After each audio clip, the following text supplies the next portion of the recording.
बिस्मिल्लाहिर्रहमानिर्रहीम। अस्सलामु अलैकुम नाज़रीन, दीन दुनिया चैनल में आपको खुश आमदीद कहता हूँ। मेरे 4 सवाल हैं, अगर मुझे चारों के जवाब मिल जाएं तो मैं ईसाई से मुसलमान बनने को तैयार हूँ, लेकिन अगर एक का भी जवाब न मिला तो मैं अपना अकीदा नहीं बदलूंगी। मेरे सवाल ध्यान से सुनिएगा और फिर मुझे इन चारों के तसल्ली बख्श जवाब दीजिएगा। नाज़रीन, ये चैलेंज प्रशांति दासरी नामी एक ईसाई खातून ने डॉक्टर जाकिर नाइक को दिया। इसका ताल्लुक भारत से था, मगर वो दुबई में मुकीम थी, जहां डॉक्टर जाकिर नाइक भी अपने लेक्चर्स दे रहे थे। इस खातून ने कहा कि मैं पैदाइशी तौर पर ईसाई हूँ। दुबई में मुंतकिल होने के बाद इस्लाम के बारे में सुना और फिर सुना भी अपने ही सगे भाई से। वो बार बार अल्लाह अल्लाह की गर्दान करता रहता है और उसने मुझे कुछ हद तक कायल भी कर लिया कि इस्लाम एक अच्छा दीन है और अल्लाह अल्फा और ओमेगा है। मगर फिर भी कुछ सवालात हैं जिनमें मुझे शक है। मैं पैदाइशी तौर पर ईसाई हूँ, इसलिए मुझ पर इन नई बातों पर यकीन करना मुश्किल हो रहा है। आपने होली स्पिरिट के बारे में बताया और कहा कि होली स्पिरिट का वजूद है। मैं जानना चाहती हूँ कि क्या कुरान में होली स्पिरिट का जिक्र है और क्या बाइबल के पुराने टेस्टामेंट की ये बात सही है कि होली स्पिरिट पानियों को संभाले हुए है? क्या रूह मुकद्दस अल्लाह से अलग है? इन 2 सवालों के जवाब दे दें, फिर मैं अपने अगले 2 सवाल करूंगी। Holy Spirit exists. So, I just wanted to know, is Holy Spirit there in Islam according to Quran? And also there is a verse in Old Testament Bible that the Spirit of God is hovering over the waters. Spirit of God. So, is Holy Spirit a separate from Allah? Doctor Zakir Naik ने उस खातून के challenge कबूल किया और कहा कि मैं आपके चारों सवालों के जवाब दूंगा। उम्मीद है इनसे मुतमईन होकर और कायल होकर आप इस्लाम कबूल कर लेंगी। डॉक्टर साहब ने बताया कि इस्लाम और बाइबल में होली स्पिरिट या रूह मुकद्दस की तारीफ अलग अलग है, क्योंकि ईसाई जब रूह मुकद्दस की बात करते हैं तो वो ये समझते हैं कि रूह मुकद्दस तस्लीस का हिस्सा है, हालांकि तस्लीस के लफ्ज का पूरी बाइबल में वजूद ही नहीं। जब ईसाई फादर कहते हैं तो वो खुदा का तसव्वुर करते हैं, जैसे एक सांता क्लॉज आसमानों पर बैठा हो। जब वो बेटे का जिक्र करते हैं तो समझते हैं कि वो जीसस हैं, जैसे अदाकार जेफरी हंटर हो, नीली आंखों और अच्छी नाक वाला। और जब रूह मुकद्दस का तसव्वुर करते हैं तो कबूतर के बारे में सोचते हैं जो पेंटाकॉस्ट पर आया था। जब इस्लाम की बात करें तो इसमें मुझे लगता है कि हजरत जिब्राइल को रूह मुकद्दस कहा गया। वो फरिश्तों में से एक हैं और इनका एक काम हजरत मोहम्मद सल्लल्लाहु अलैहि वसल्लम तक वही लाना था और बहुत से काम हैं। तो हम मुसलमान हजरत जिब्राइल को रूह मुकद्दस तसव्वुर करते हैं और अगर आप भी यही समझें तो मुझे कोई मसला नहीं, मगर वो खुदा नहीं। बाइबल में भी रूह मुकद्दस को खुदा से अलग बताया गया है। ये चर्च है जो तालीम देता है कि तस्लीस पर यकीन करें, क्योंकि तस्लीस के लफ्ज पूरी बाइबल में मौजूद नहीं है। कुरान पाक में 2 मरतबा तस्लीस का जिक्र आया। सूरह निसा में लिखा कि तस्लीस मत कहो, ये तुम्हारे लिए बेहतर है। और यही पैगाम सूरह मायदा में दिया गया कि वो कुफ्र करते हैं जो कहते हैं कि खुदा एक नहीं 3 है। तो तस्लीस का लफ्ज 2 मरतबा कुरान पाक में आया और दोनों में कहा गया कि तस्लीस पर यकीन कुफ्र है। सिर्फ जॉन की किताब में लिखा है कि आसमान में 3 बैठे हैं, बाप, बेटा और रूह मुकद्दस, और ये तीनों एक हैं। मगर आप नजरसानी शुदा बाइबल पढ़ें जिसको 32 आला पाए के ईसाई स्कॉलर्स ने लिखा है, तो वो कहते हैं कि ये आयत बिल्कुल बेबुनियाद, झूठ और करप्शन है। उन्होंने इसको बाइबल के नजरसानी शुदा वर्जन से निकाल दिया। The closest verse to Trinity in the Bible is the first epistle of John, chapter number 5, verse number 7, which says, "For there are 3 that bear record in heaven: the Father, the Son, and the Holy Spirit. And these 3 are one."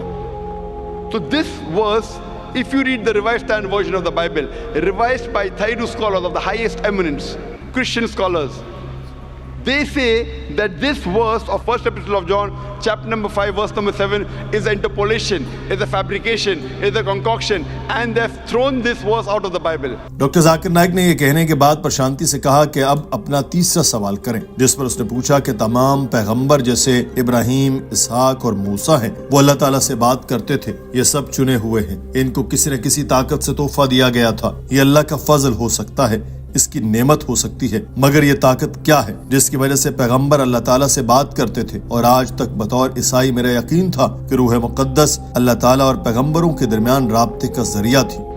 All the prophets, they used to intercede with Allah. They used to interact with Allah.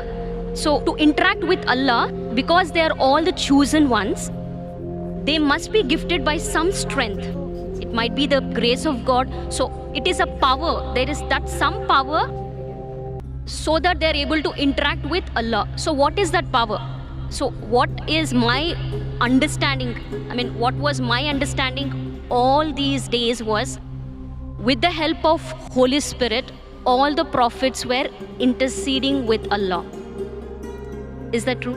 Doctor Zakir Naik ने इस सवाल के जवाब में उस खातून को बताया कि अल्लाह को किसी के साथ राब्ते के लिए किसी जरिए की जरूरत नहीं। सूरह गाफिर में अल्लाह ताला ने फरमाया कि और तुम्हारे रब ने फरमाया, मुझे पुकारो, मैं तुम्हारी दुआ कबूल करूंगा। बेशक वो लोग जो मेरी इबादत से तकब्बुर करते हैं अनकरीब जलील होकर जहन्नुम में दाखिल होंगे। अल्लाह ताला किसी का मोहताज नहीं। मिसाल के तौर पर जब आप अदालत में जाते हैं तो आपको अपना केस रखने के लिए एक वकील करना पड़ता है। इसी तरह से पैगंबर हमारे वकील हैं। ये चीज एक जज के लिए जरूरी है जो इंसान है कि वो वकील को सुने ताकि जान सके कि कौन मुजरिम है। वकील जज की मदद करता है, मगर अल्लाह ताला को इल्म गैब है। इसको किसी से ये साबित कराने की जरूरत नहीं कि कौन अच्छा है और कौन बुरा। ये और बात है कि कोई किसी के लिए दुआ कर दे, अल्लाह ताला ने बता दिया कि कोई इसके हुजूर सिफारिश नहीं कर सकता सिवाय इसके जिसको वो कयामत के दिन इजाजत दे। तो कयामत के दिन अल्लाह ताला कुछ लोगों को इजाजत देगा कि वो सिफारिश कर सके। एक और हदीस में है कि ये सिफारिश का इख्तियार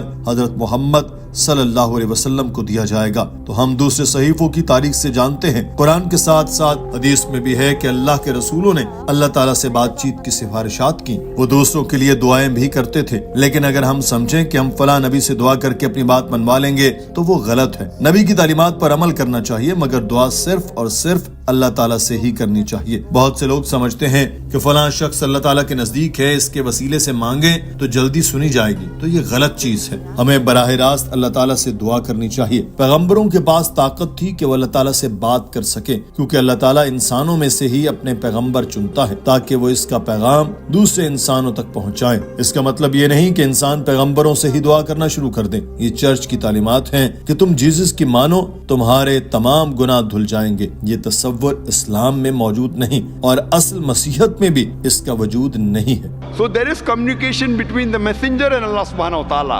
But that does not mean that human beings can use these messengers to intercede. That if they pray to these messengers, Almighty God will listen to us. This is the teaching of the church. That you believe in Jesus Christ, peace be upon him, and all your sins will be forgiven.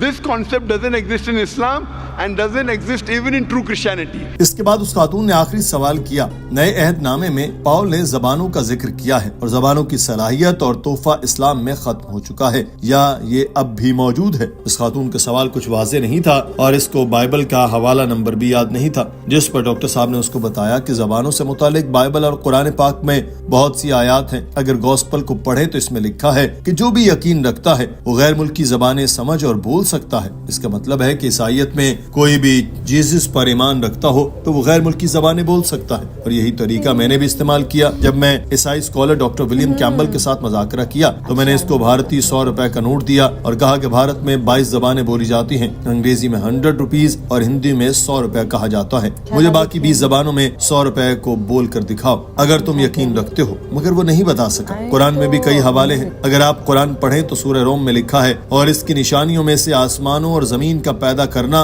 और तुम्हारी जबानों और रंगतों का मुख्तलिफ होना है। बेशक इसमें इल्म वालों के लिए निशानियां हैं। फिर एक और जगह कुरान कहता है कि क़यामत के दिन तुम्हारी जबानें, तुम्हारे आज़ाद, तुम्हारे हाथ तुम्हारे लिए गवाह होंगे कि तुमने क्या क्या सही किया और क्या गलत। इस पर मुख्तलिफ अहादीस नबी में गुफ्तगू है। इस खातून ने 4 सवाल कर लिए थे, मगर फिर एक और सवाल किया और कहा कि ये मेरा आखिरी सवाल है। मेरी एक मुसलमान दोस्त है, उसने कहा कि तुम पहले पुराना अहदनामा पढ़ो और फिर कुरान को पढ़ो, तो बतौर मुसलमान आप क्या कहते हैं, मुझे क्या पहले पढ़ना चाहिए? Thank you. And my final question. Okay, I have a Muslim friend and he suggested me to read Bible Old Testament. Okay, he specifically mentioned to go through the Old Testament in Bible, and then he said read Quran. But as you mentioned specifically, that Quran is the final revelation given by Allah. So, as a Muslim, what do you suggest me? Because my friend, being a Muslim, he said follow Bible, Old Testament, and then read Quran. Doctor साहब ने कहा जरूरी नहीं कि आप पहले Bible का पुराना अहदनामा पढ़ें और फिर कुरान पढ़ें। कुरान अल्लाह ताला की आखिरी किताब है, इसको पढ़ लें, यही हिदायत के लिए काफी है। अगर किसी किताब के 4 वर्जन आ चुके हों तो आप पहले वर्जन तो नहीं पढ़ेंगे, आप सबसे नया वर्जन ही पढ़ेंगे। अगर आप बाइबल को ही पढ़ लें तो भी इसमें लिखा है कि खुदा एक है और वही इबादत के लायक है। तो मुझे बताएं कि क्या अब आप इस्लाम कबूल करने के लिए तैयार हैं? उस खातून ने जवाब दिया, हाँ मैं तैयार हूँ। डॉक्टर जाकिर नाइक ने प्रशांति को कलमा पढ़ाया और उस खातून ने पीछे पीछे दोहराया, अशहदु Ashhadu अल्लाह Allah इलाहा ilaha इल्लल्लाह illallah व अशहदु wa ashhadu अन्ना anna मुहम्मदन Muhammadan अब्दुहु abduhu व रसूलुहु। wa rasuluhu. I bear witness I bear witness that that there is no God there is no God but Allah, but Allah, and I bear witness and I bear witness that Prophet Muhammad Prophet Muhammad is the messenger is the messenger and servant of Allah. and servant of Allah. Doctor Zakir Naik ने उस खातून से कहा कि माशाअल्लाह अब आप मुसलमान हैं और आपके पुराने तमाम गुनाह धुल गए।